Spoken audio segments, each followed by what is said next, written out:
Well, that was an exciting way to start off the morning. It was a great panel, lots of different ideas, and as I said, it was actually nice to hear a variation of opinions about a very broad topic.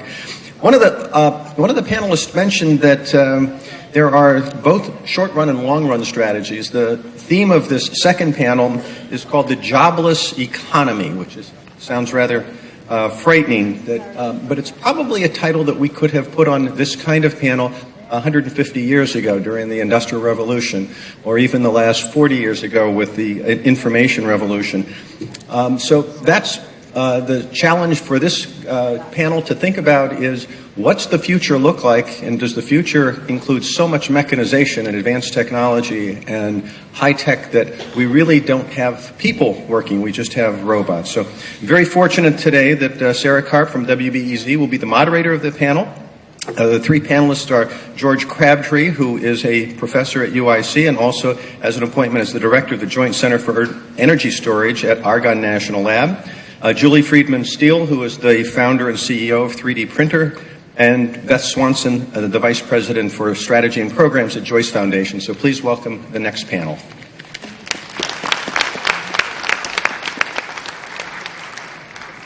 Good morning, everybody. So thank you for coming for this panel. It's a fascinating subject. At least I know very little about this, and I was just fascinated to hear what each of these speakers are going to talk about. First, it's George Crabtree. He's a professor of physics and electrical and mechanical engineering at UIC. He's also the director of the Joint Center for Energy Storage at Argonne National Laboratory, and a lot of his work has been around, at least from reading your bio, around establishing the next generation electricity storage technology. He's also the founder of the UIC Summer Institute for Sustainability and Energy. Then we have Julie Friedman Steele. She's the CEO of the 3D Experience, a storefront that is an event space with custom 3D printing, education experiences, and community-oriented futuristic perspectives. She's a futurist, and she's the chair of the board of the World Future Society. In college, and I thought this was really interesting, in college she studied biochemistry, artificial intelligence, and music synthesis. So that's what we all need to be studying, a combination of all that to be in the future. And then we have Beth Swanson, who I've known for a long time. I cover education for WBEZ, and she's been in the education world for longer than I have, which is a long time. And right now she's the Vice President of Strategy and Programs for the Joyce Foundation, where she focuses on education, employment, environment, democracy, gun violence, and gun violence prevention. So a large range of things. She worked for Chicago Public Schools under Arne Duncan, and then she served as Deputy Chief of Education for Mayor Rahm Emanuel. She's also worked with the business community to ensure that city colleges of Chicago help students learn skills relevant to the job market. And considering the job market is ever changing, I think that's probably a very difficult job. We're going to start by having them all speak for about 5 to 7 minutes, and then we'll ask some questions. First, Dr. Crabtree. Well, thanks. And I would like to thank Michael and Chancellor Emeritus for the opportunity to be here. What a great topic and what a great audience. I wanted to reflect a little bit on some longer-term trends, go all the way back to the Industrial Revolution, which many people say started in 1750, when we started to mechanize labor. So things that were done at home by artisans, everyone making their own individual products, cottage industries, were suddenly replaced by central factories, by mechanical labors for steam engines, and later much more subtle and, let's say, flexible machines that could do the work that people did before. And this dramatically changed, of course, the culture, our home lives, our cultural lives, our personal lives, as well as the economy. The economy ran very much better. And that produced a lot of displacement. A second wave has come along, and it may be one that you know about but are not fully familiar with yet, and that's machine learning. That is, not just mechanical labor can be replaced, but intelligence can be replaced. So machines can make decisions in many cases faster than people can. So you may not, or you may be surprised that a computer, the IBM Deep Blue, can beat the world chess champion in a standard match.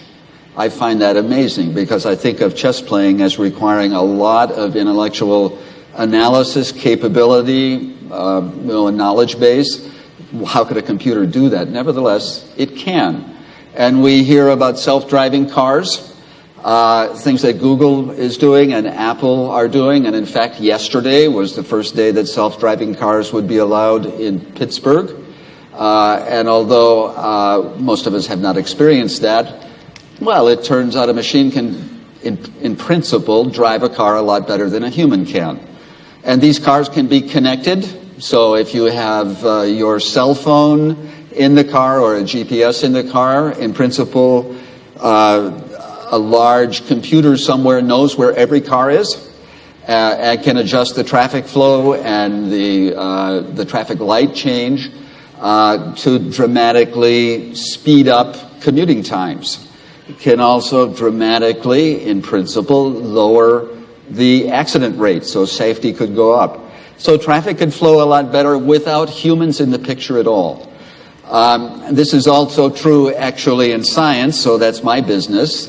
We often make materials in the laboratory trying to discover the next generation of, let's say, battery material.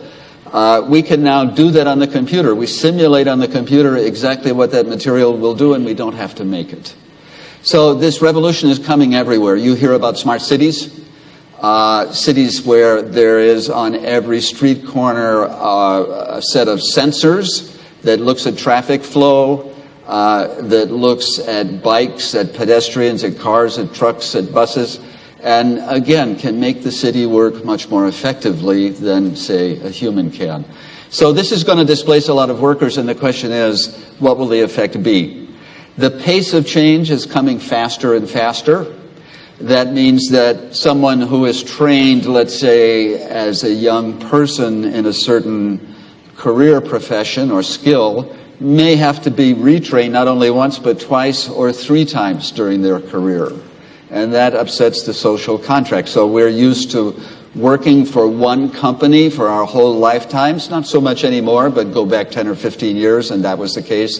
And the company provided an income, it provided health insurance, it provided retirement. Well, that may not be necessary anymore. And there's certainly a cultural displacement that we have to deal with.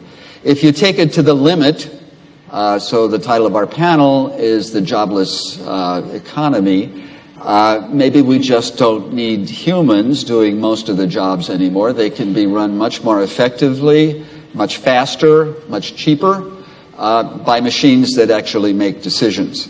And that would be, of course, a huge change in the way we think about the economy, but it's just possible that indeed it could work.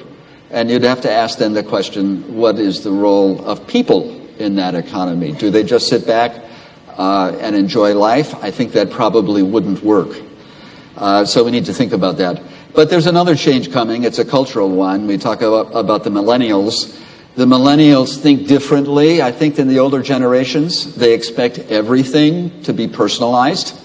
So on my cell phone, which is personalized for me, I have all the apps that make my life easier. They tell me when the CTA blue line is going to come. They tell me what the weather is, and I can check it every hour. And I can have that cell phone set up for me. We're expecting, I think, in the future, that kind of personalization will apply to the economy generally. So we don't know how to do that yet. So there are a lot of interesting questions here. I think the pace of automation and sort of intelligent machine decision-making is going to happen faster than we think, and it will displace the social fabric that we're used to, and we'll have to make some adjustments. So I hope to get into that in much more detail with my panel members. Thank you. Great. Isn't that fascinating? It makes me think about today there's news that Alderman Burke and the City Council passed an ordinance saying no smart cars, no driverless cars in Chicago. And I think that what it shows is just how scared a lot of people are of the future. We don't know about that. And but then again, I think like if there were there's a lot of stupid drivers out there, so it would be good to have some driverless cars. So, Right.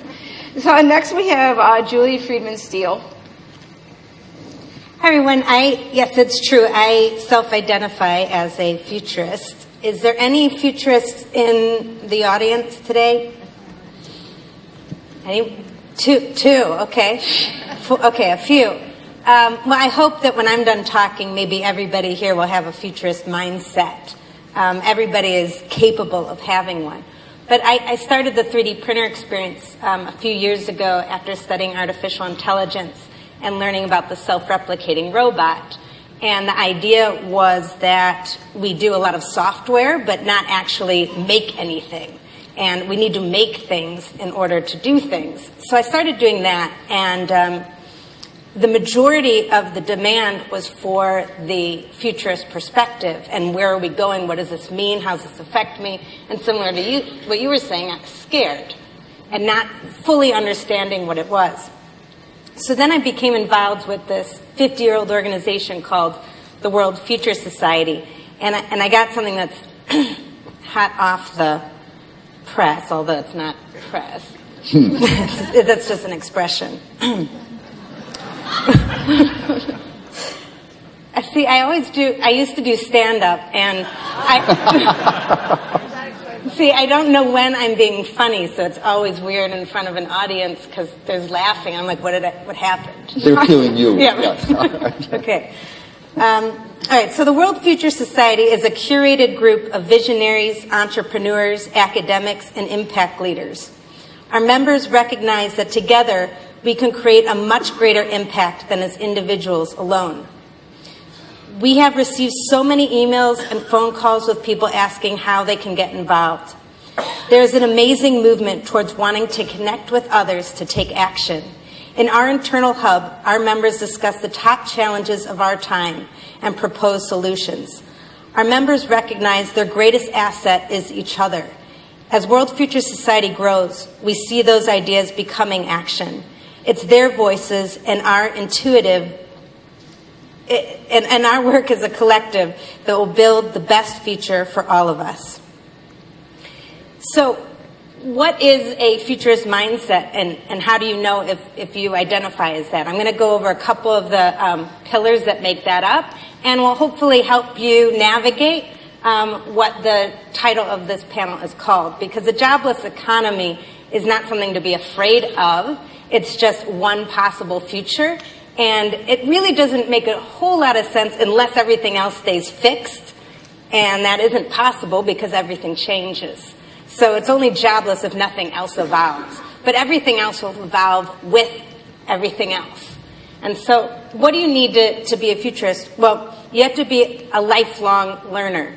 You have to have an insatiable appetite for knowledge and new information and curiosity. You have to have a lot of empathy.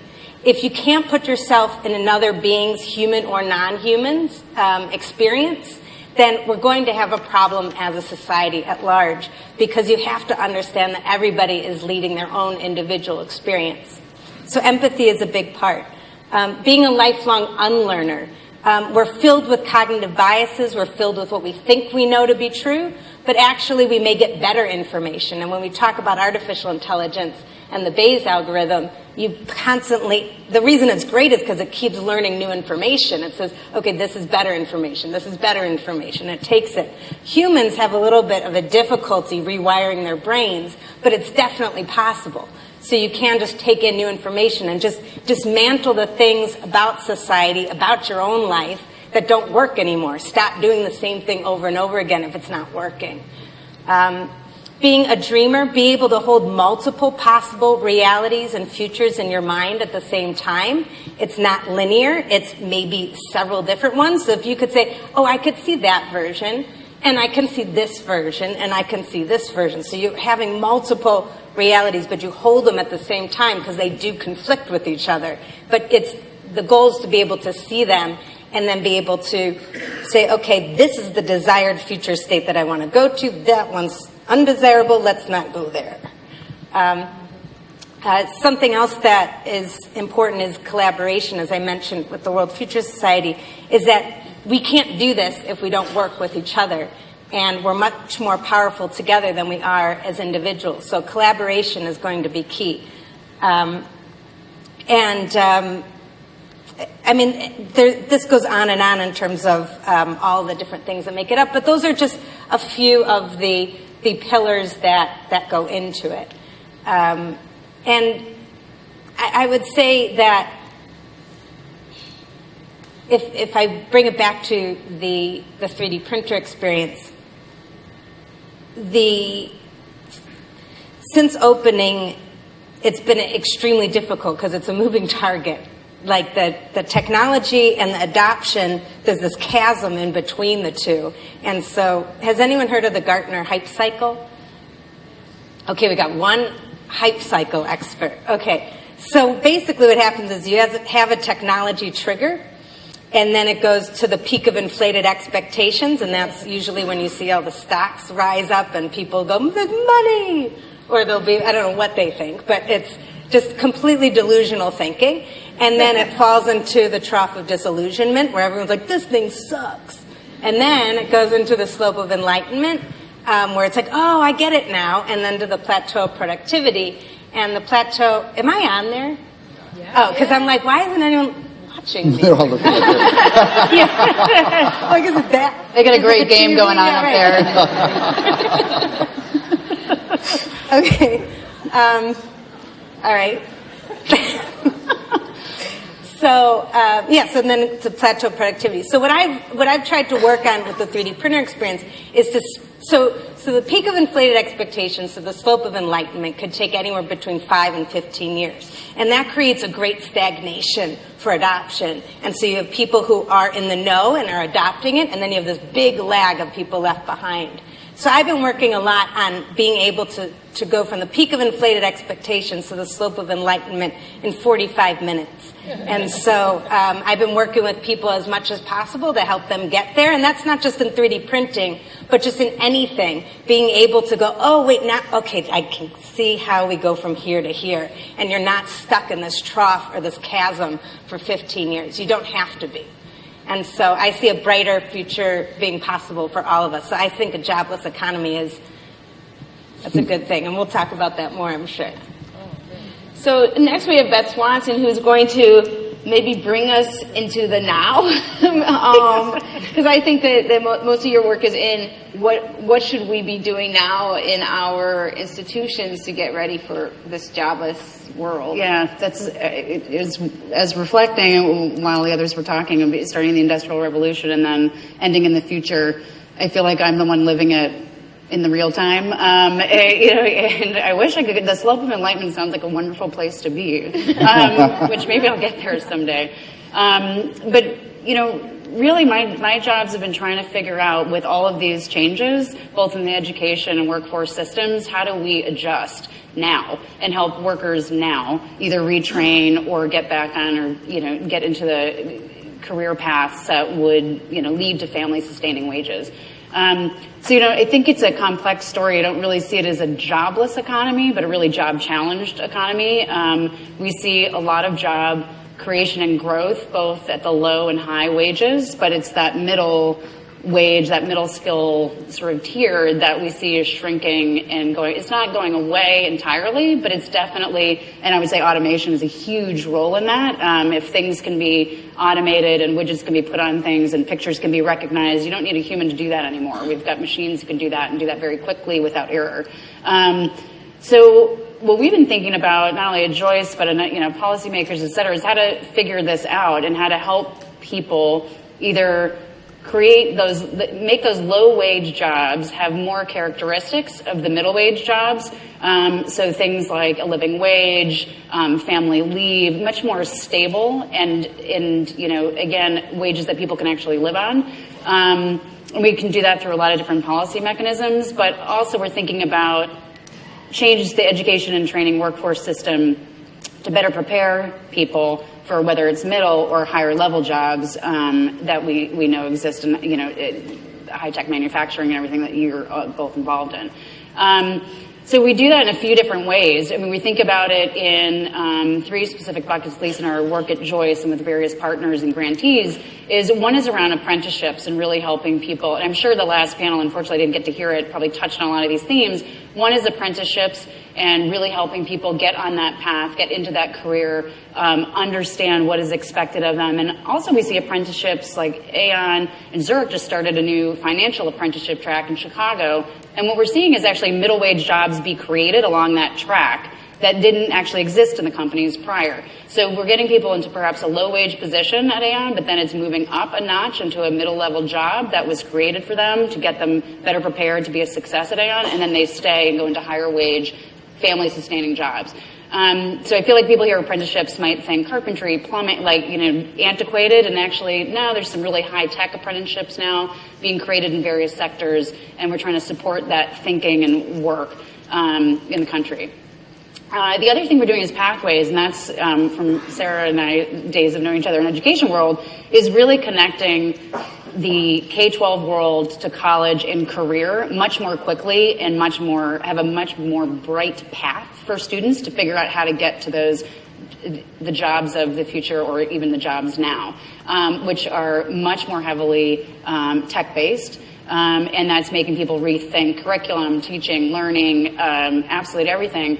But a tangible example is the community college reforms of just, that's happened in the city of Chicago, and just aligning them with growth industries, helping, curriculum map, to a growth industry. So people know that they're not just going there for a credential, but a credential that actually has currency in today's workforce. The third thing I would mention is also we're shifting a lot of thinking to sort of we call them personal success skill building. You hear people call them 21st century skills, non-cognitive skills, the intangible or soft skills. And really it's building the skills that we know people need regardless of what industry or job they're going to go into. There's been a big movement even federally thinking this through.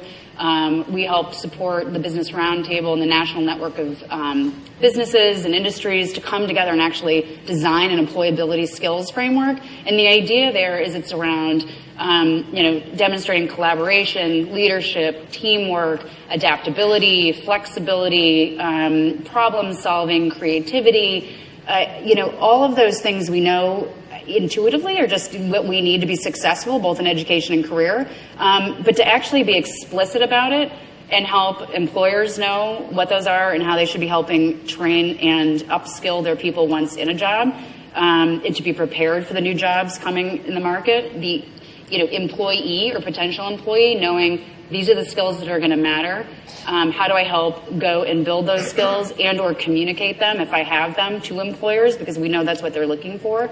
And it's also a direct communication piece to teachers, educators, workforce training centers of these skills really matter. We need to figure out how to infuse them in pedagogy, et cetera. So no matter what job, you are fully prepared to go into this sort of jobless economy, but jobs that are going to force you to be more nimble, more flexible, problem solve on the fly, work in teams, collaborate, all those things that people kind of hope people get along the way. We're in a lot of conversations thinking about how to make that much more purposeful and tangible. So we know that our next generation of students and workers, and I'm talking from early childhood through adult learning, along that entire continuum, keep fostering those skills so we know no matter what the jobs of tomorrow are, if we can't actually predict them entirely, our workforce and our young people are ready. So that's sort of the area we've been working on. So hearing that, I'm interested in the reaction from Dr. Crabtree and Ms. Steele, because it seems to me like we're far from the education system that would need to produce the type of people that you guys are looking for. And it, I hear like problem solving, leadership, but I also think that there's this problem that kids are not told or like given the freedom to think on their own as much in school. In fact, I think it's in most schools, public school systems, it's mostly like you're told what to do and when to do it, and don't think on your own, or, and so I wonder what your thoughts are on how well we're, like the people you see in your classes, are they in a position where they can, be those type of thinkers? And Julie, like, what are some of the things that you see missing in the people coming out of school? And can I take a shot at that? I actually was fascinated by your phrase, personal success skills. And I can tell a little story. Sarah was mentioning this UIC Summer Institute we have every year. We always so we have maybe 30 or 40 students. We break them into teams of 5 and say, here's a project you have to do. You have 10 days to do it. And I talk with them every other day, how you doing on the project? And invariably, the feedback is, we've got plenty of ideas, but we can't agree. Mm-hmm. And the thing that will be a personal success skill going forward is teamwork. So most things that really have high impact are done by teams. Mm-hmm. So you were talking about the learning experience in school. It's pretty much an individual thing. Here's history, a bunch of dates, memorize them, tell me on a test what they were. That's very different from collaborating and bouncing ideas off each other. And that's a skill that I think we don't teach very well, actually. So how do you learn that skill? You learn it by doing it. And this is one of the lessons that we propagate in the Summer Institute. In fact, this year, we added 3 lectures on how to work in a team. And the feedback from the students was, wow, this is really great. We've never heard any of this before.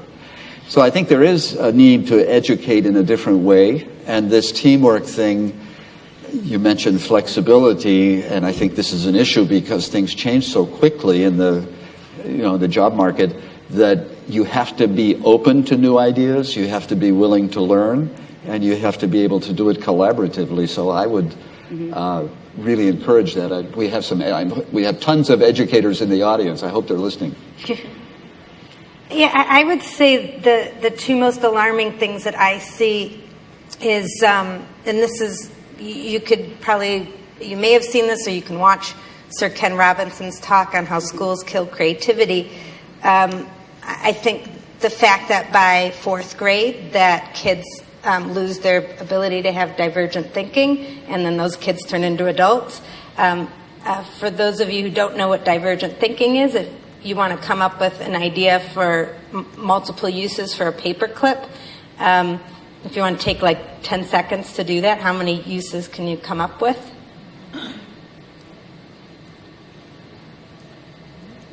Right, how many people came up with 2? 5. 7. More than 10. 15. All right, well, you only had 10 seconds, so I'll give you that. But 1,500 is actually genius for divergent thinking. And everybody who's a kindergartner has the ability to come up with 1,500. And by 4th grade, you're down to about 7 to 15 uses. Wow. And so that, to me, is why it's difficult to imagine more than one future, because you could only see maybe 2 or maybe 1. Like, this is my path, I'm on this one. And so that one, imagination and divergent thinking. And then the second one that is very concerning is coping skills and social emotional intelligence. I can't tell you how many people come to work for me and don't laugh, end up crying. I mean, the amount of people who just fall apart because there's too much ambiguity, there's too much unknown, there's the inability to cope with the anxiety of not knowing exactly what the answer is. I don't know what the answer is all of the time, and so I expect my team to be able to operate in ambiguity and to be agile. We change and we pivot constantly, and if you can't cope with that, it's going to be really difficult. We have a country or a world, the number 1 disability is depression and anxiety. We have to solve for that and work on that, or else we have all these unfunctioning people who are hopeless. And so I think the divergent thinking and social emotional. So you take that into sort of what we're dealing with, let's say, in just like the Chicago public school system, where we don't even have art on a regular basis anymore. And I mean, art is like the one place where you said you could be creative, right? And sports aren't anymore. Like a lot of the spaces where I think kids were, at least traditionally, told you could be creative and use your own thoughts, we don't even have those anymore. So where do you go from there in trying to build this into a huge system that's not, yes, in an individual school you can say this is good, but how do you, and the adults teaching these classes, they have no imagination too, right? So it's like, how do they let kids have imagination if their imagination is snuffed out? Oh, I want to go back to the slope of enlightenment. I was like, this is depressing. So I think it's difficult. I think, obviously, we have these huge systems that were built for very different reasons and created actually, for very, very different reasons of how we educate our children. And we all went through that, and pretty much we're still using that model. I remember even a decade ago, people say, technology is, reforming, accelerating every industry in the country. It'll eventually do it to education. I don't know, 10 years later, it's maybe doing it in bits and pieces, but it's not there yet. Or people, I was at another talk where someone showed a classroom from like the 40s, like an old, and then a classroom today. Same thing. Pretty right? similar. Yeah, so, they're, even just how we structure our classrooms.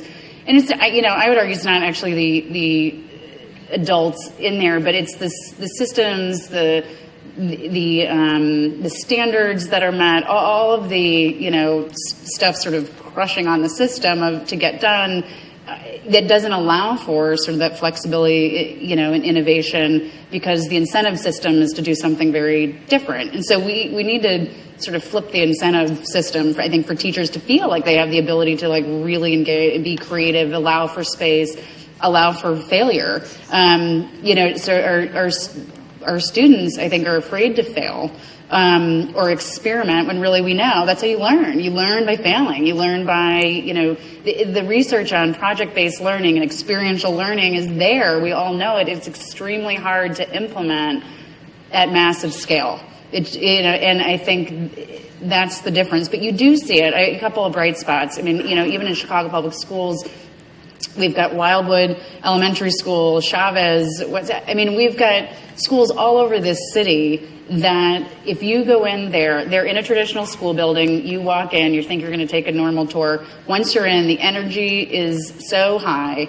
The classrooms, although they're normal four-wall classrooms, inside those classrooms are kids on the floor in groups here, some kids on the computer doing a specific lesson designed for them because they needed to figure out this one, whatever skill that they're not quite getting. They're on with their earphones and they're doing their individual tutoring for 20 minutes. You've got a teacher facilitating a small group discussion in the corner. It feels much more real world. It feels like, 28 kids mixed in groups, various projects, collaborating, engaging. It doesn't feel structured. So it can happen. It does exist, and I think more and more that's what we need to be doing. But it took, a tremendous leader at the top of that school with a tremendous faculty who's totally bought in, and it's a lot of extra work because it's on top of all the other stuff that they need to get done for the system, et cetera. But it's there. The community college system, we actually looked around the country for a play around project-based experiential learning. It's really hard to find in the community college system as well. Again, even though the research says, that's the type of learning that's needed. One other positive example, the STEM schools in Chicago, paired with industry. If you walk into those schools, you see corporate partners engaging. They're not running the curriculum, but the teachers are. But they're saying, here's the skills that we need to see coming out for them to be in line for a job at Cisco or Verizon or Motorola, all the industries that, do have job and want to be hiring from the local, talent base. They are designing. I was in with Cisco in one of the schools, and they were designing what do you call it? The sailboats, but they're remote control. They're designing a whole sailboat, designing the engine, designing like all the electronic the background. I have no idea how to do any of that. Watching all of these kids and then racing them in the pool. Then they were going to be taking them out to the lake and doing a big, and it's just like these kids were so turned on and learning so many different, not only skills, but math, science, reading. I mean, it was just sort of like all in one project, and it was awesome to see. So, I think we're trying. I don't think we've figured out how to do it as a system or at a scale level. Great.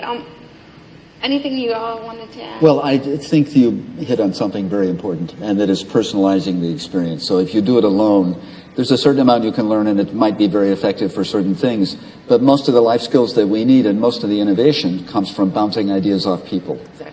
And we, in this, Sarah was mentioning this Joint Center for Energy Storage Research, which is led by Argonne and UIC as a member of it. We have 20 institutions and 200 people spread around the country. How do they work together? They learn to work together by face-to-face interaction. So we started saying we'll have lots of conference calls, we'll have video conferences, and we'll send emails and so on. None of that has the urgency and the sense of immediacy that the four of us are experiencing up here on the stage, because we're right here and we're talking to each other. So we emphasize face-to-face meetings, and I think that's something that may need more attention in the educational system. Let's work in teams, and I don't think you can learn it from a book. You learn it from doing it. It's a little bit like playing the piano. I practiced the piano for a year and I can't play. And then suddenly one day, I can play. What happened? Well, I've practiced to where it becomes second nature. And this kind of personal idea bouncing and, what do you think about this? I like the idea of it's okay to be wrong. Mm-hmm. Failure is really how you learn. And so, let's give you students a chance to fail a few times. And then you're going to come out on top. So I think this is one thing that is really, really important. What you said was if you go to 1950s, or did you? Yeah. Or you can 40s, pick. You can go, you go 30 or whatever. 20, yeah. 50s. Yeah, and nothing's changed. It's because we were educating kids for a future of a economy that no longer exists today. There you are. And so we didn't change the educational system. So you're still educating people for the past, not for what we're moving towards. And that to me is a very strange experience. We were talking last night. I have a 7-year-old, and I just met one of these great private schools in the city, and I couldn't bring her there anymore. I was like, I can't do this. They said, but we're going to implement Singapore math. I said, okay, well, when? 4 years. Because the teachers need to learn it first. I'm like, it takes the teachers 4 years to implement Singapore math? We're never going to pivot fast enough here. I pulled her out, and we went to an unschooling school. Is that the answer? I don't know, but it's got to be better than what she's in. It's got to be something different. And so we're only 1 week in. Check back with me. I'll let you know what happens. But it's very disturbing to see being trained for an economy that no longer exists. And so I think what we need to do is take a look at, well, what is this economy that we want to be in? Because the current one is a finite game, and that's why we see so much income inequality, because you got people who are playing the game really well, and they've been doing such a good job at it, that they are at the billionaire level, and then you have people who aren't even living on anything. And so the finite game is coming to an end. And so we got to evolve this game into something else, because this game is broken. Oh, that's a great pivot to what my next question was, and that's how do we use this moment as either an opportunity to prevent further stratification of society, or will it lead to that? Because I was reading this article in The Atlantic that was about just this, the jobless economy, and it started in Youngstown, Ohio, which is where my husband's family comes from. And if you go to Youngstown, there's no jobs there, and it is depressing. And I just wonder, are we going to become valleys of no jobs and then valleys of where there is a lot of wealth? And how do you prevent that? And can you? Boy, what a great question. And one comment is that the human spirit really is hard to kill. So even if the job and the economy and the job structure is not conducive to going to the next level, to innovation, people will do it anyway. And you see this in the arts all the time and in the humanities. And I think it's coming back again to personal interaction, that there are lots of ways in which we can, let's call it, entertain ourselves and become better people and actually understand the world in a much better way that don't happen through our jobs. So the job is the thing you go to 8 hours a day, and it actually consumes a lot of your life, maybe most of your life, from that point of view. But it's not the only thing. And the innovative human spirit, I think, will find a way to solve this problem. Coming back to the millennials, I mean, they have very different expectations than the older generations. And indeed, they're not going to sit on the sidelines. That's one thing that seems pretty clear from just observation. I would say that it's a kind of an easy fix. I bet you'd be surprised for me to say that. But I think the problem is that we only value one currency, and that's net worth, when people are made up of more than just how many coins you have. And I say coins because I look at gamification as a way to look at it, and coins is just one currency within multiple ways of measuring somebody. And you can measure knowledge currency. If you're here at school, knowledge currency used to be done, or is still being done, with a diploma or a degree, or you would say that as your knowledge currency. But now we can actually hone in on that a little bit further and get more granular on how we measure knowledge. We can also do social impact. How much impact can you create an impact currency? So I think if we can measure who we are as people and our value as people above and beyond how much money we have, I think then we're going to be looking at a different reason for being and being valued in society. And lastly, I think that we need to come to a place of what are we doing this for? Why are we doing this? So we can help the companies make more money? Because it feels like that's all it is. And really what it is about discovery. What are the questions that we don't know the answers to yet? What are the things that we haven't found out? So this quest for knowledge and discovery, that's really what this is about. We don't know why we're even here. That would be fun to find out. What is this? 50% chance this is a simulation.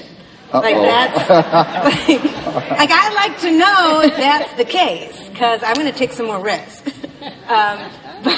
But I feel like there's so much more out there than just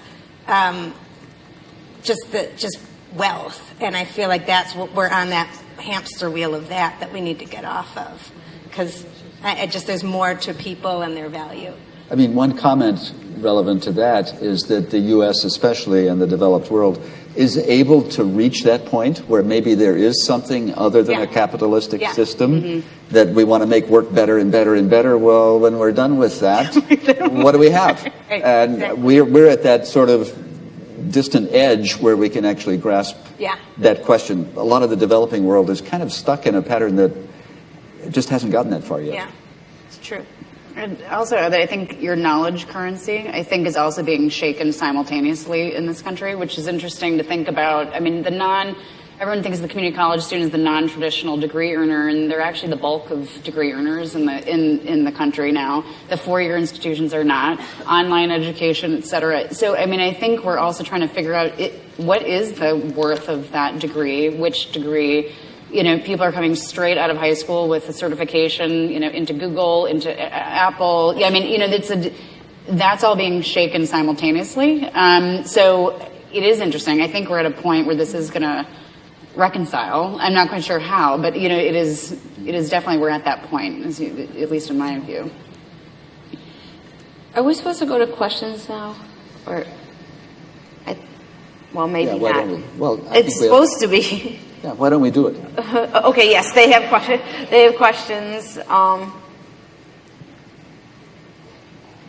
they going to sort of signal to us? I mean, I have more questions, but if someone has a question, raise your hand, I guess. There you go. Good morning, everyone. My name is Oscar Chacon. The question I have is, I relate very strongly, to the idea of a jobless, future.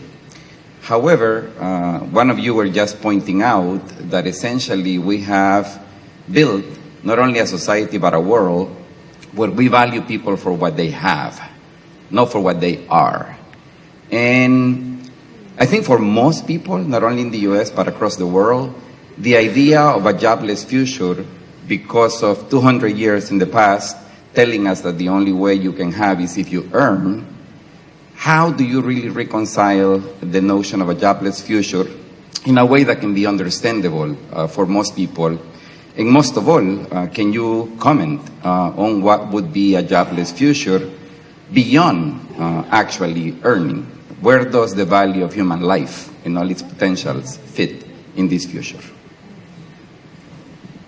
I think that's where empathy comes in, because if you also not only have the people who are around now, but you're also having an extended lifespan. So if the kid who's being born today can live to 150,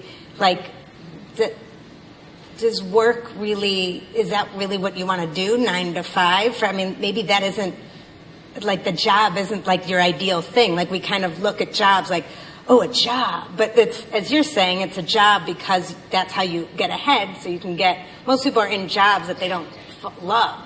And I think we need to put people into where their passion lies and where they can add the most benefit to society, not doing things that can be automated. Let's automate the things that can be automated and give humans the ability to do what they do best and what machines can't do.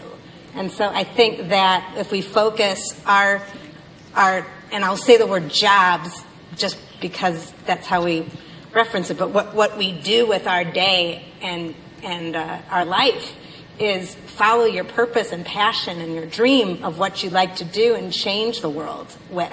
How are you going to make the world a better place versus how are you going to do, I'm just thinking of I Love Lucy as my example, where she's on the assembly line. Like, that's gone now. You don't have to go back there.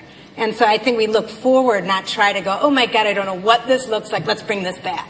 Like, we don't want, I forget who said it last night. I think it was your husband. Lovely. Is he here? I don't even know. He said he would be here. Oh. Not here, okay. Well, I don't know. Anyway, he said something. Oh, this is awful. I'm going to say he said something interesting, and I can't remember what it was. But I actually have a comment on what you both were talking about. It's not too long ago, although it's outside of our memories, but go back 10,000 years, which is not very long ago, prehistoric times. We didn't have any economies. We were hunters and gatherers. We lived. We did enough work to eat and live. And then we did something else with the rest of our time. And I think this is what you're saying. It's not unlike the jobless economy. Mm-hmm. You don't have to go to work every day for 10 or 12 hours, some of us, and occupy your time that way. So there is this previous example that already existed and in fact led to the industrial world through innovation, through making things better, through getting new ideas, through doing things a different way. And that's, I think, the innovative spirit, the human spirit, that we still have in us, and that is still capable of adapting to the future, the jobless future, where you don't have to go to work. And many of us will be saying, so what do I do? Gosh, I'm lost. I don't have to go to work. But that will be a short phase. And I think we'll enter this slope of enlightenment, and we'll start saying, oh, I can do this, I can do that. Yeah, and as long as you have empathy for everybody, and then we support each other, and that we don't let somebody die of starvation. Yeah. And we don't let somebody suffer and not have a roof over their heads. Like, you have to feel for another being. And so if you can do that, and we can provide what you need, and, like your basic needs of living, then you're free to do whatever you want. You don't need to have a huge home and a 5-car garage. Like, you just need, it's actually not that expensive to give everybody what they need to live on. The tiny house movement is one of the coolest movements I've seen. It's easy to lower your cost of living. So it's like socialism without the jobs. Without the work. Nice. That sounds cool. Got it. Well, we actually started along this path. Go back to the 1930s when we had Social Security came in. Mm-hmm. Let's take care of retirement. The government should do this Right. instead of the employers and the business world. And maybe we need to think about taking that to the next step. I'm there.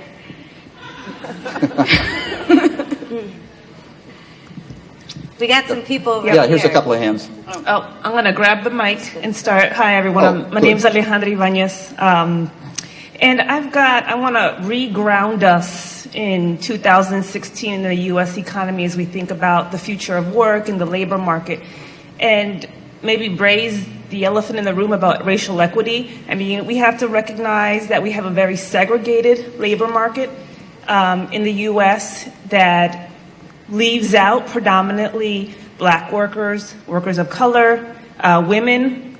And so wondering, how do the speakers deal with or bring a racial equity lens? Because we can't talk about the future of work if we forget that many people have intentionally been left behind. If we talk about those who are in low-wage work, temporary workers, all the outsourcing that happens, domestic workers, contingent workers, etc. And so interested in hearing, is there a racial equity analysis in the institutions and spaces where you're at? I mean, what's the role of philanthropy, the private market, the public sector, in being able to deal with the reality of work segregation by race and gender and other isms?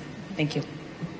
Yeah, I mean, that's something we think a great deal about. And as I was saying, we sort of see that split, right? The low wage and low skilled jobs, and then the high wage, high skilled jobs. And it is absolutely, we approach it with a racial equity lens, because we feel like what we're trying to do, particularly through policy levers, is have better, not only on-roads, but things about the living wage, increasing wages, family stability, getting people into jobs which they will be able to be thriving in life beyond just the workforce.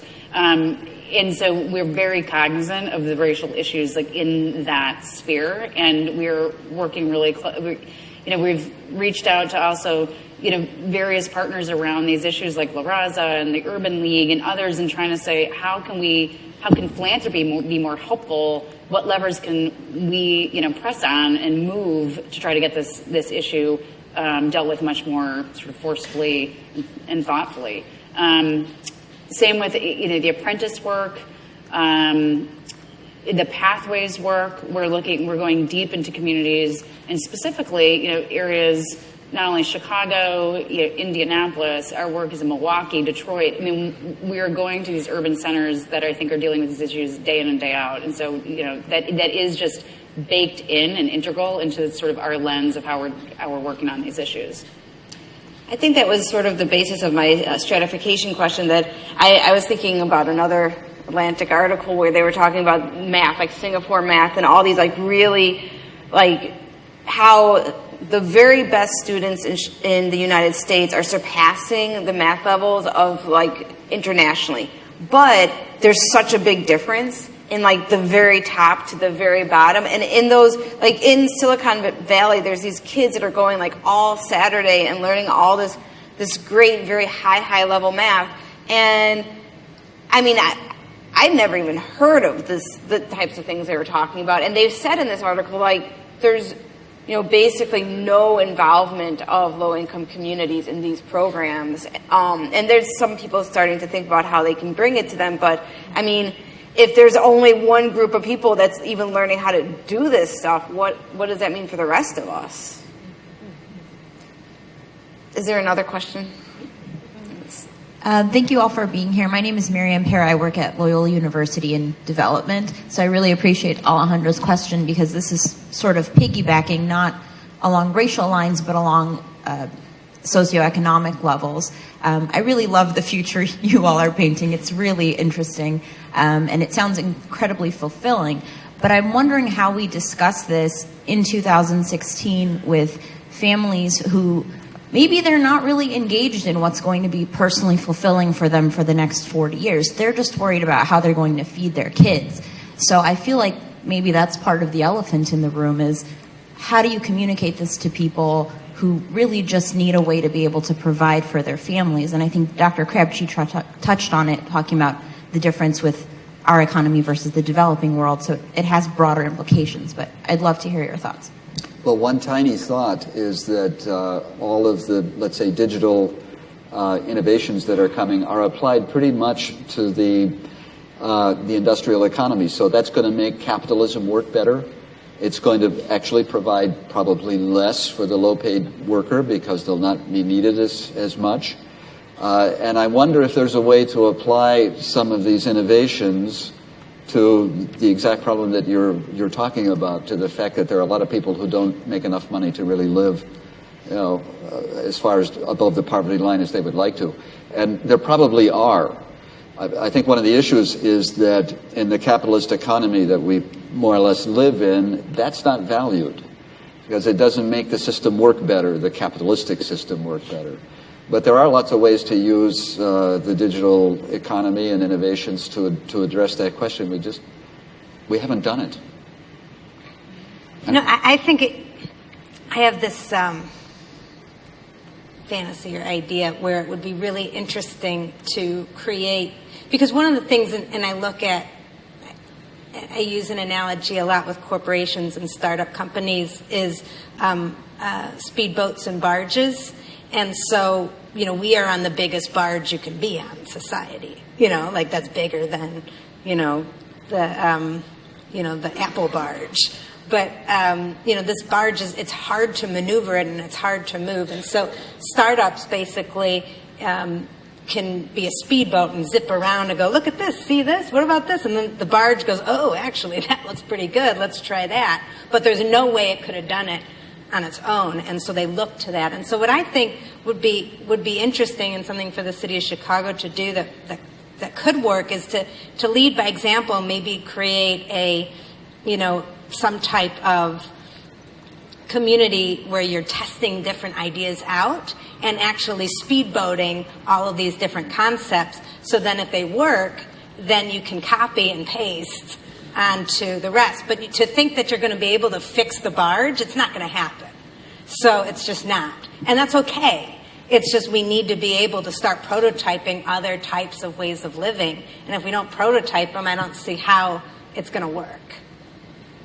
And I think, on the education pipelines, I think there is some of the innovation that I mentioned before, and I won't repeat it, and it's not being pushed on people. It's not sort of trying to have to convince them, but it's skill building integrated into a system that people are already bought into, are already comfortable with, is not scary or too far out there, to get your head around, and also, are dealing with the reality of, I need food on the table tonight, I need a roof over my head. But I think it's on us, in the policymakers, educators, et cetera, to seep in the right skill building, so when they come out of that system that might be very antiquated, but there's actually skill building happening within it that's going to prepare for whatever this future might be. And I think that's a sort of less scary, way of doing it. It's just doing it, sort of the right way in the pipelines that already exist.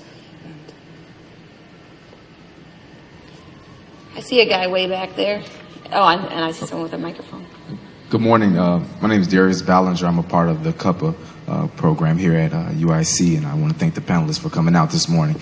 And one of the things that's emphasized in our coursework is to understand how systems are interrelated and how things work together. So when we talk about a jobless economy and we talk about driverless cars, I'm curious to understand how much of the public is thought about in these decisions. Being a young person growing up, one of the simplest jobs to go after when you turned 16 was to be a bagger at a grocery store. And so now you see that, big corporations, Walmart, they have automated registers, so that job has went away. And then we have the emergence of Uber and Lyft and these ride-sharing companies that have really provided a lot of employment opportunity for urban areas such as Chicago. So when you talk about a driverless car and a jobless community, how do you get the public good to buy into something that a market that was created that now seems going to be taken away? How does that lie in? Because what it seems to happen is one decision is made and then the majority of the people just have to conform to it without actually being bought into these processes. But I think there's plenty of fear, and to get people to buy in, they have to experience it. So although everybody hears that you love to drive a Tesla car, not many of us have actually driven one. And I think there are many other examples where it has to propagate slowly, and your neighbor has to tell you, boy, this jobless economy is not too bad. Why don't you try it? And we need to just get it out there, is my feeling.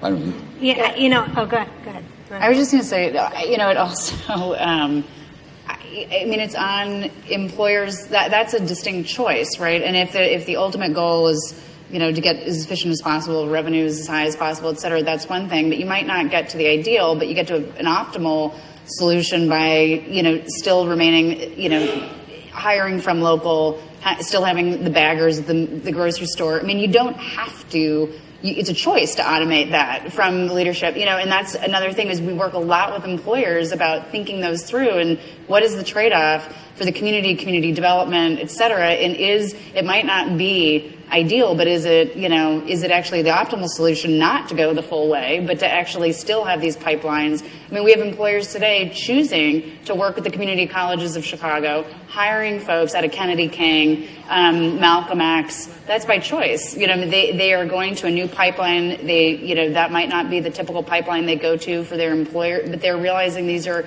incredibly talented people with the right skills coming out of these institutions, and they're making it in the workforce, and they're going to, out of dailies, manufacturing, and, high-tech manufacturing into jobs.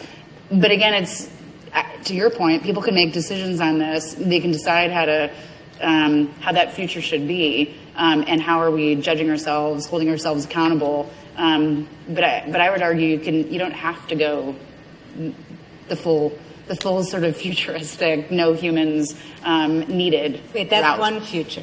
That's one future. I forgot. We're holding multiple realities. I'm sorry. There's one option. I'm saying we don't have to make that choice. What is your name? My name is Darius Ballinger. Darius? Darius. Yes. Something that you brought up that I think is important is that we do not want a select few making the decisions on artificial intelligence. You can program an AI, and an AI will never have empathy. And so I think that, if there's something to be said in what you're saying, like, well, who's making these decisions? I think we all need to step in on artificial intelligence, and if you can take a 101 class and just know what's going on, so you know how some of these decisions are being made. I think that's all of our responsibilities to step in and learn, and do not expect someone else is going to know the best way to do it. We all need to be accountable for what we decide to automate. Great. I'm seeing this big flashing light saying overtime. I don't know what's going to happen. Can we take one more question? But you said this was success, right? If people were still asking questions at the end, then this is a successful panel. So can we take one more quick question? Whoever has the mic, I guess.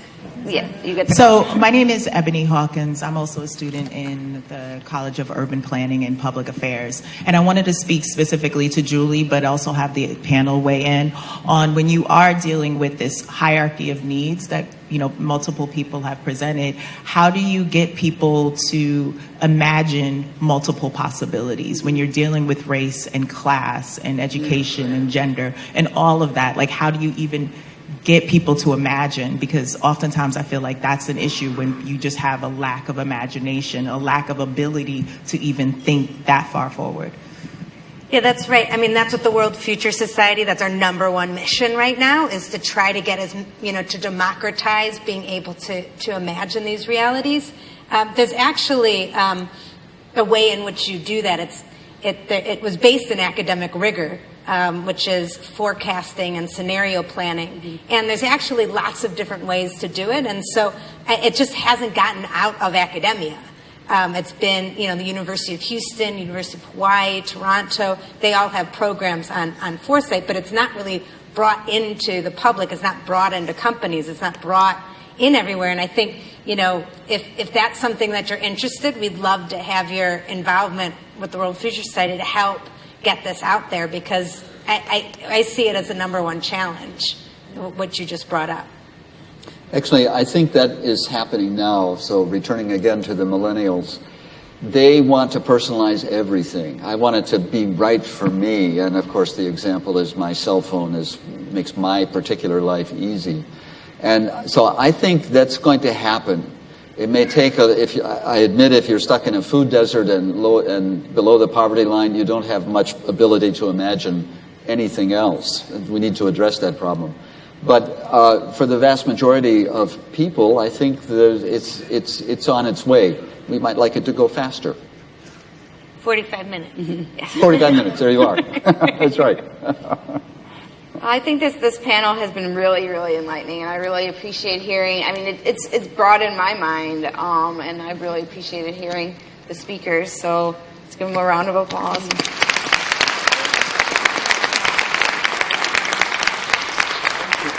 Thank you to the second panel. The future looks multiple futures, which I think is a good thing. That's wonderful. Thank you to the panel. Our next speaker, our keynote speaker is Clarence Page, who is here. Before I introduce him, just want to remind you that there are souvenirs from last year that are on your seats. They are the white papers that were prepared for the event last year. The University of Illinois Press publishes the book for us, and next year they will publish the white papers for this event, which can be read if you haven't read them already. They're already posted online, and the authors are here. So if you'd like to speak with them, they are milling around the forum this morning. So our keynote speaker today is Clarence Page. He's the 1989 Pulitzer Prize winner for commentary and the columnist syndicated by the Tribune Media Services and a member of the Chicago Tribune's editorial board. You may recognize Mr. Page as a contributor of essays to the NewsHour with Jim Lehrer, on the McLaughlin Group, NBC's The Chris Matthews Show, ABC Nightline, and BET's Lead Story news panel programs. He received the Illinois UPI Awards for Community Service for an investigative series titled The Black Tax in 1980, and the Edward Scott Beck Award for overseas reporting in 1976. He also received Lifetime Achievement Awards from the National Society of Newspaper Columnists, the Chicago Headline Club, the National Association of Black Journalists. And in 1992, he was inducted into the Chicago Journalism Hall of Fame. Even though he is an Ohioan, having grown up in Middletown, Ohio, and graduating from Ohio University, he has close connections to Chicago, having been a reporter, producer, and community affairs director at WBBM-TV from 1980 to 1984. Before that, he was a reporter and assistant city editor for the Chicago Tribune, during which he participated in a 1972 task force series on vote fraud, which has won him a Pulitzer Prize. Clarence Page published a book in 1996 called Showing My Color, Impolite Essays on Race and Identity, and we are honored and privileged to have Mr. Clarence Page as our keynote speaker today.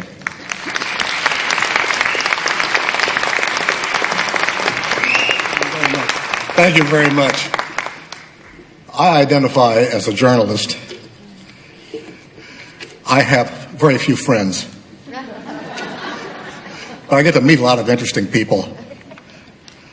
I was wondering what to focus on today. This is a wonderful conference. Let me thank all of you for being here. And I'm learning a lot, taking copious notes, which is my thing. And also marveling at the great spirit that is here. And I need somebody to uplift my spirits. I was awakened by the alert on my smartphone this morning at about 5:30, a New York Times bulletin that the latest New York Times poll shows Hillary Clinton and Donald Trump in a virtual dead heat. I uttered what the Times would call a barnyard expletive, rolled over and said, "How am I supposed to sleep now?" Right after the CBS poll last week had a similar finding.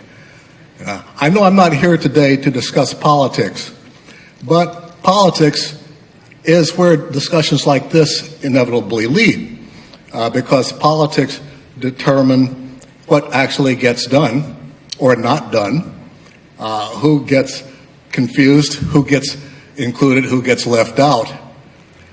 And with that regard, I've seen a lot of surprising things in my life. I never thought I would ever see Donald Trump raised up as a working class hero. Life is funny that way, however. And how it happened, because my job is to try to make sense out of things that can be confusing and can be problematic.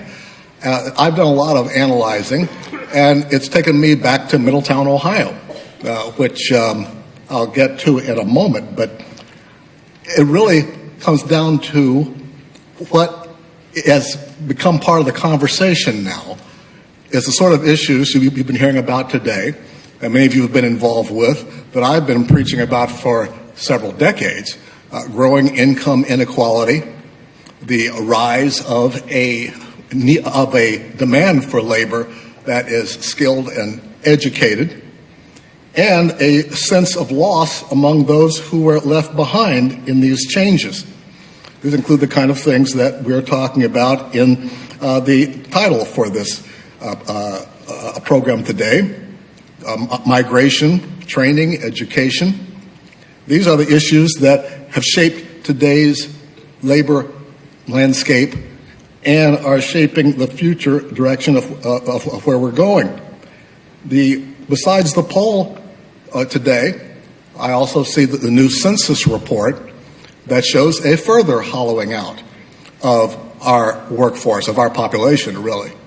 And much of it is along racial lines, particularly here in Chicago, where we see there has been income improvement for the middle class and stagnation for African Americans on the whole, just looking at the averages. You've heard many of these numbers before, so I won't go into all of it. But I think it's important to see how the current political year has come about. And I asked Mike Pagano about this early on when he first told me the direction of the program, what the theme was about. And he said, yeah, I know, but believe me, we decided the title before the campaign season got going. I said, well, you are prescient, my friend. You certainly could see what was happening out there in the landscape. And I'm not sure if it was by design or by accident. Donald Trump could see what was happening in the landscape. You could say the product of some 40 years in the media, everything from The Apprentice to the Miss Universe contest. And all of this contact with mass audiences can teach you a lot and can be used in a lot of different ways. Some of them, even Hollywood, would have a hard time making up. But the fact is that for years we've been talking about job loss through automation and globalization, a skills gap that inflates the value of post-secondary educated workers and leaves the less educated languishing in unemployment and underemployment with no chance of income increases. And we see congressional inaction on thorny issues like comprehensive immigration reform. I was there at the CPAC, the Congressional Political Action Committee, gathering back in 2007 when John McCain was booed off the stage for supporting comprehensive immigration reform, meaning strengthen the borders while also developing a pathway to citizenship inside of our borders. The folks at that gathering weren't ready to hear about that. And those feelings now have taken on a political saliency that we can see in the current election. We can see that our own Chicago economy has certainly reinvented itself. This is Tech City now, and it's very hungry for skilled workers who are at ease with this digital age. And if anybody knows the impact of the digital age, it's those of us who work for newspapers, believe me. Believe me, I sound like Trump, don't I? Anyway, there's tragedy here. Polarization has opened up, and it falls largely along racial and ethnic lines, as if we were not divided enough already. We can see that folks are voting one way who tend to be white, lesser educated, high school diploma or less, and folks who are non-white or have more education voting the other way. For the first time since 1964, college-educated voters, the majority so far in the polls, are leaning toward the Democratic candidate. They've been voting Republican until now. It's a very stark divide that we're seeing, and we're going to be analyzing this for years. But what's important, I think, is, in my view, as a pundit, and I give my opinion now, it's a great luxury since I don't have to be objective anymore, or fake objectivity, which I did for years as a reporter. But now that I can give my opinion, I'd like to say that I think Trump is not the answer. Restoring the country to its own psychic, emotional, and economic health is. And that can only be achieved, I believe, through the kind of path that many people of both parties have started moving toward in recent years. But we have seen something of stalled action, which I expect it will get energized by this particular campaign season because everybody's talking about these issues now, whereas they weren't talking so much about them before. We now see a new visibility to white poverty. Imagine that. I got to give you a little background. I did go to Ohio University back in the 60s, and I worked in one of the first Upward Bound programs. That was part of President Johnson's War on Poverty, aimed at very bright, low-income kids who had high, what we used to call native ability, but very low income and opportunity. Most of them came out of families like mine. Nobody had been to college before, and they really didn't know the first thing about how to get to college, or whether college was for them. And our program, we had about 90 kids, Appalachian, and all but 4 of them were white. We had 4 black kids, which was more black folks than I knew they even had in Appalachia. But there's some of us everywhere, folks, I want to tell you. I even got to Fairbanks, Alaska one year, and the mayor was black. Anyway, but I digress. Back in those days, we had what I call white poverty. In other words, poverty was white. If you picked up some old magazines, kids like Life, Look, Saturday Evening Post, stories on President Johnson's War on Poverty, you would see Johnson in Appalachia and poor white folks. It was after Watts, I would say, that poverty became black. Suddenly you had all the media in the world in Los Angeles, and then about 300 other cities for the rest of the 60s, shooting urban riots. And they were almost all photos of black folks. So when you said poverty, or when Elvis came out with a song, In the Ghetto, you thought black people. Poverty's been black ever since, even though most poor people are white. Whenever I say that on a radio talk show, we get calls to say, the Clarence Page say most poor people are white. What's the matter with him? But it's true. But our perceptions can take on a salience in politics that can overwhelm reality. And I think that when poverty becomes more recognized as a white people's problem too, then white people will pay more attention to it. And maybe we can do what I was trying to do back 50 years ago, get folks to work together across racial lines. That's why I'm fascinated by a best-selling book out right now. If you haven't read it, take a look at it, by another fellow from Middletown. It's called Hillbilly Elegy by J.D. Vance. I had heard of this book. It just kind of took off about midsummer, and it's now on the New York Times bestseller list. And when I found out he grew up in Middletown, I said, I got to talk to this fella.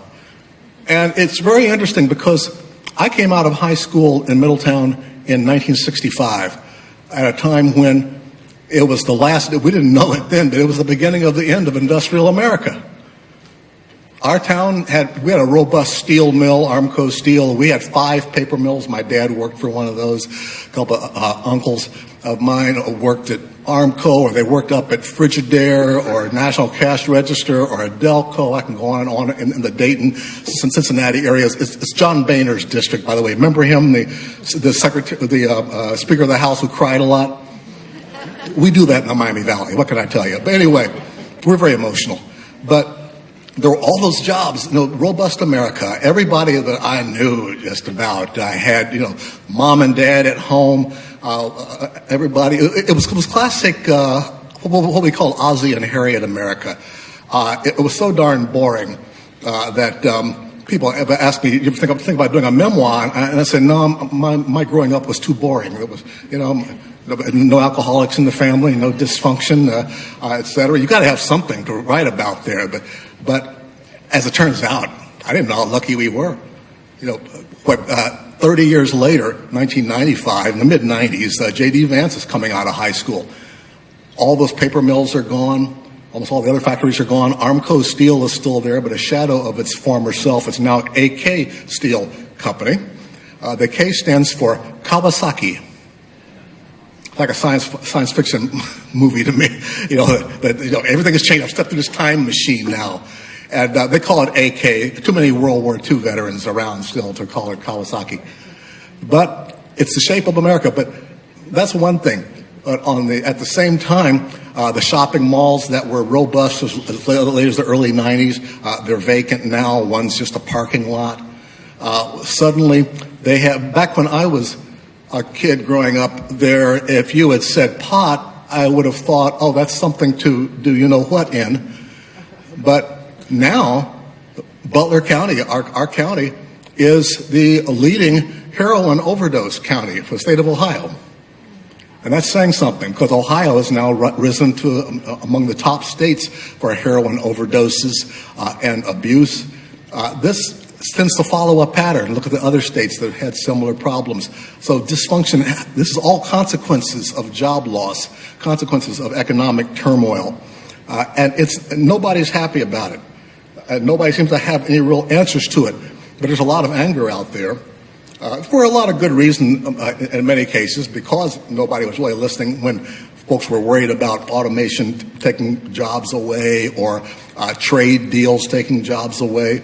Nobody was having the intelligent discussions you're having here today to look at the long-term consequences of trade can be actually more jobs or various other policies. You can actually have more employment if you do it right, but we tend to be kind of crisis-oriented in our society, and now it's showing up in our politics. I think that when I look at the kind of responses that we're getting now, I think that the only constructive response to the Trump phenomenon is in finding ways to help his supporters once again truly understand how great America still is, by delivering the benefits of that greatness to them, as well as to all those who have been left behind as a consequence of the yet-to-be-addressed inequities in our system. That calls for the kind of coalition, the kind of alliances, and the kind of conversations across demographic lines that our political system is not really giving us right now. I think it's incumbent upon all the rest of us to get that kind of a dialogue going. There's a sense here in the industrial heartland that industry has been declining, that the trade agreements are working against us, and we are faced now with an election. And elections offer us a choice. They're about change or they're about more of the same. And I bring that up because I think it's important, as Hillary Clinton, who I've been covering for about 30 years now, certainly around 25, that some people call it a gaffe, others call it a proper slogan. But in regard to the I want to say despicables, but oh, I'm sorry, what was that? Deplorables. Thank you. My grandmother was an English teacher, so she wanted me to be correct about that. But her statement about the deplorables, she obviously was talking about the David Dukes and the alt-right, et cetera, the kind of demagoguery that arises up around crises and happens on the right or the left. But of course, in an understandable response, Donald Trump and the campaign are saying that, well, she's calling you deplorable, you and you and you, all of you who support me. I understand their sensitivities, because when I just write about the demographics of this election, and I talk about how people with less education and less opportunity are more frustrated and more angry and turning to Trump, the Trump folks write to me and say, you're making fun of me because I'm poor. No, I'm just calling attention to the facts. But the facts can be interpreted in many different ways.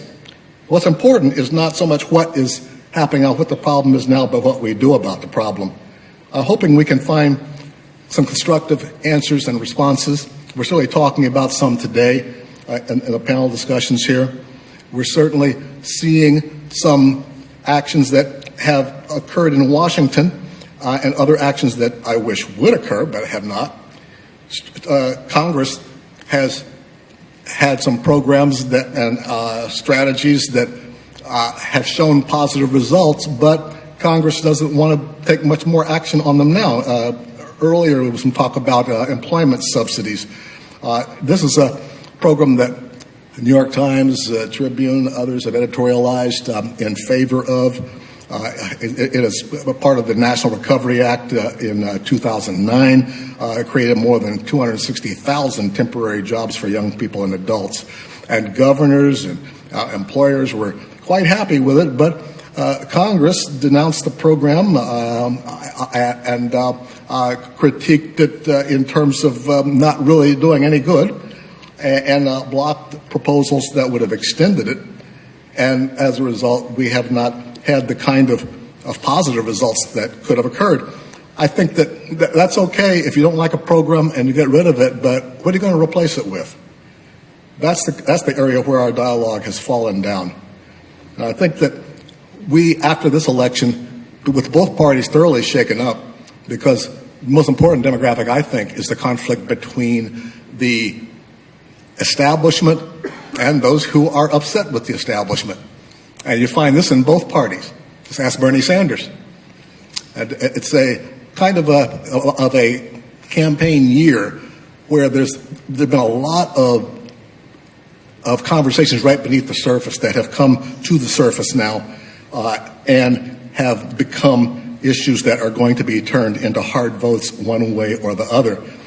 And so I'm looking ahead to after the election, trying to imagine what will happen, whichever candidate wins. How are the parties, government, and the people going to respond? I hope we can take a look at what has happened to America and the Western world, for that matter, over the last few decades. We can see the divisive, demagogic politics that we're seeing here in the U.S. are almost nothing compared to the rise of white nationalism in Europe, where they have had very generous social programs, but where the immigration and refugee issues have torn people apart. And it's had a similar impact over here. But it's only through honest discussions that you can take some sensible action about it either way. With the results that I've seen from past crises in this country, I'm optimistic about our outlook in the long term. As in the short term that I dug out my old 60s hard hat from the 68 convention here in Chicago and have tried to batten down the hatches and hope we can get through it without too many hurt feelings. At the same time, we do need to talk about the sort of shifts that have destroyed communities, have damaged households. J.D. Vance tells a very powerful story about how his family moved, as mine did, to Middletown for jobs. His family came from Kentucky, mine came from Alabama. That's the American way. You pack up and you follow jobs and opportunity where you can find it. At a time when it looked like the coal industry out in West Virginia and Kentucky was just going to keep on going forever, it has collapsed. Not all because of Barack Obama and Hillary Clinton, but everybody needs somebody to blame. The fact is, technology has changed, society has changed, the demand for coal has changed. Similarly with manufacturing. Manufacturing has moved away from the places where it had been so robust before. We now have a time when J.D. Vance, when he wasn't thinking about going to college either, but when the opportunity did come, and his grandparents helped him a lot here in directing him toward opportunities. he was able to first he joined the Marines, and then afterwards he was able to put together scholarships and loans and go to Ohio State. And then after that, he was able, being very bright, he discovered one of those little secrets a lot of us don't know until too late, that a really bright kid who gets accepted to an Ivy League school can go there more cheaply than to a state university. If they indeed have a good grade point average and show a lot of promise, because those Ivy League schools have all those enormous, glorious endowments. And so he was able to go to Yale Law School. And like me, learn how to rub elbows with the swells. And one of my favorite scenes in the book is where he's at a law school reception, where it's kind of an audition for promising students as law firms get to meet them. And a woman with a tray of drinks comes over and says, "Would you like white or red, sir?" And he was wondering, which one should I pick? And so he says, "Well, what do you have?" And she, oh no, actually, he said, I'll have white, please."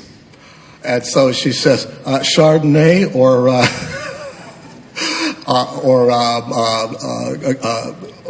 Sauvignon Blanc?" And he quickly calculates that he have a hard time pronouncing Sauvignon Blanc, so he says Chardonnay. It was his first encounter with upper class society. But it is something that we have in an upwardly mobile society. We have lots of lessons to learn, both inside and outside the corporate world. But it is a journey that is an American journey. The upward mobility. The great American myth of upward mobility, ladies and gentlemen, is being damaged now. Because when I worked my way through college at Armco Steel, tuition to Ohio University in my freshman year was $770. With room and board, it was $1,240. Now it's about 10 times that much. Fortunately, Vance was able to get subsidies, get help and loans getting through Ohio State. But it's a struggle. And there's no better pathway to the middle class for a working class kid than at least a couple of years of schooling of some kind beyond high school. So I'm glad you are approaching that. I'm glad you are talking about it and dealing with it. This is the beginning of a new America that we are just beginning to get accustomed to. We need to start a new dialogue and push for a new conversation that can provide real answers and not just a fun, emotion-filled rally that shouts about the problem but doesn't really produce some solutions. So with that in mind, I am reminded again of Dr. Martin Luther King, who was faced with a similar kind of a transition 50 years ago. After the passage of the Civil Rights Act of 64 and the Voting Rights Act of 65, he moved on to the war on poverty, his own war on poverty, his own poor people's crusade. The Fair Housing Act was getting passed at a time when Dr. King was mobilizing to help sanitation workers in Memphis and other working class folks to move up the ladder and make that American dream real.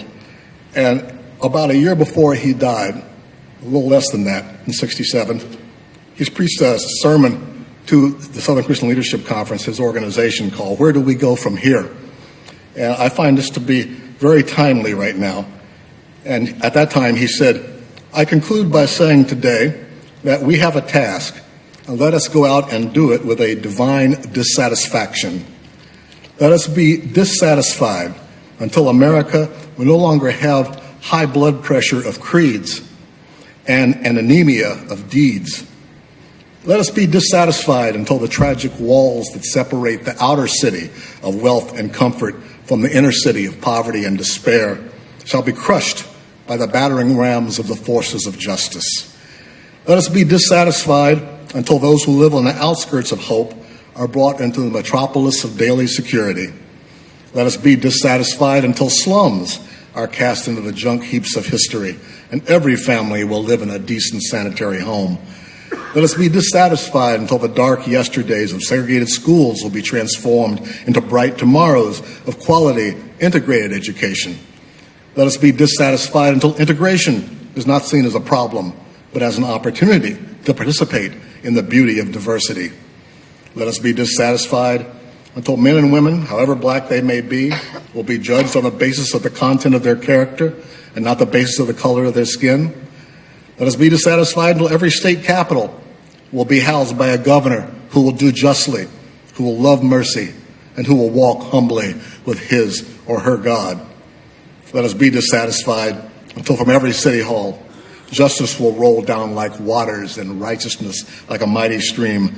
Let us be dissatisfied until that day when the lion and the lamb shall lie down together, and every man will sit under his own vine and fig tree, and none shall be afraid. Let us be dissatisfied until that day when nobody will shout white power, when nobody will shout black power, but everybody will talk about God's power and human power. Martin Luther King, ladies and gentlemen.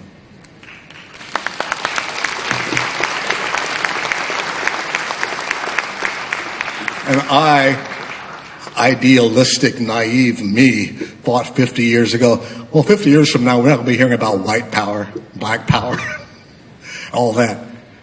And it's like sometimes I think the clock hasn't moved.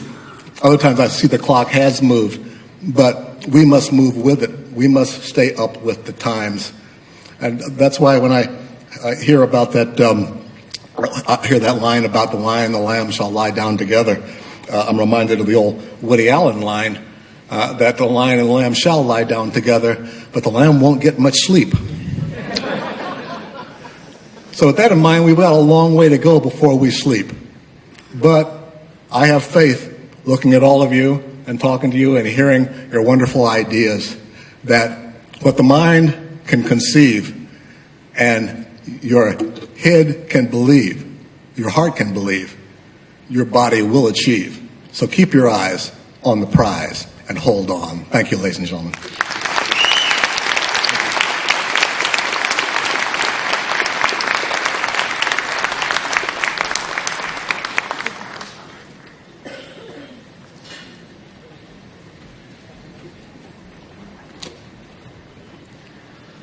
Thank you, Clarence. That was wonderful. Very from the heart about the future and about the past. We have a long way to go. We seem to have made a lot of progress, but progress is 2 steps forward, 1 step backward. We keep moving forward. The third panel today is speaking to a lot of the issues that I think Clarence Page just identified for us that are consuming the public media right now, and we've titled it Bridges or Walls. It's about immigration and trade policy. And to help us in this conversation, we've asked Chip Mitchell from WBEZ to moderate the panel, along with Oscar Chacon, the co-founder and executive director of Alianza Americas, Pin Ni, the president of Wanjing America, and Hector Cordero Guzman, a professor of the School of Public and International Affairs at Baruch College, City University of New York. If those fellows will come up, please, we'll begin.